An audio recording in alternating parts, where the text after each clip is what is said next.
Hello friends, Vaikuntha Ekadashi రోజు వచ్చేసి గుడికే వచ్చాను. ఇది వచ్చేసి ఇంటి దగ్గరలో ఉండే గుడి అనమాట. పట్టాలం బ్యాక్ సైడ్ లో ఉండే ఆంజనేయుల గుడికే వచ్చాను అనమాట. ఇక్కడ వచ్చేసి ఆంజనేయ స్వామి, తర్వాత రాముల వారు, తర్వాత శివను, ఏడుకొండల స్వామి ఉంటారు. ఆ రోజు వచ్చేసి ఏడుకొండల స్వామికి స్పెషల్ కాబట్టి ఇక్కడికే వచ్చాను. అక్కడ వచ్చేసి ఒక చిన్న ఏడుకొండల స్వామి గుడి ఉంది, అక్కడ ఎప్పుడు క్లోజ్ చేసే ఉంటుంది. ఈ రోజు అయితే ఓపెన్ చేసి ఉంటారు అని ఇక్కడికి వచ్చాను. చూసుకునేసి ఆ రోజు స్వామికి పల్లకి సేవ అంతా చేశారు ఇక్కడ గుడిలోనే. అక్కడే నిదానంగా ఉండి చూసుకొని వచ్చాను అనమాట.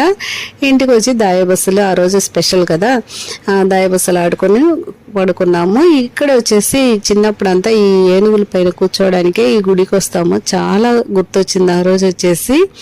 అప్పుడు వచ్చేసి పెద్ద పెద్ద ఏనుగులు ఉన్నట్టుగా ఉంటుంది, ఎక్కి కూర్చునేది. ఓకే ఫ్రెండ్స్, అందరికీ హ్యాపీ న్యూ ఇయర్. ఇంకో